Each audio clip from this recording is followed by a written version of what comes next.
സ്നേഹത്തിൻ്റെ ആഘോഷമാണ് തിരുനാൾ ആഘോഷം. അങ്ങനെ ആയിരിക്കണം. സ്നേഹത്തിൻ്റെ ആഘോഷവുമായിരിക്കണം തിരുനാൾ ആഘോഷം.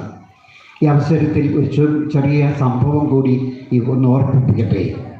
ഒരു കാറ്റഗിസത്തിൽ ഏറ്റവും മിടുക്കിയായിരുന്ന ഒരു കൊച്ച് MBBS പഠിച്ച് വിവാഹപ്രായമായപ്പോൾ സഭ തന്നെ വിട്ടുപോയി സഭയ്ക്ക് പുറത്തുള്ള ഒരു വ്യക്തിയെ വിവാഹം കഴിക്കാനൊരു സന്ദർഭമുണ്ടായി.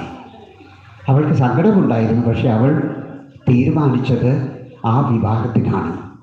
ഒരു പിതാവിൻ്റെ അടുത്ത് വന്ന്, പിതാവേ, എന്നോട് ക്ഷമിക്കണം, എനിക്കിപ്പോൾ ഞാൻ തിരഞ്ഞെടുത്തത് ജീവിത പങ്കാളിയെ അതിൻ്റെ പ്രത്യേക താല്പര്യവും അനുസരിച്ച് പള്ളിയിൽ വെച്ച് വിവാഹം കഴിക്കാൻ പറ്റുന്നില്ല, എന്നോട് ക്ഷമിക്കണം.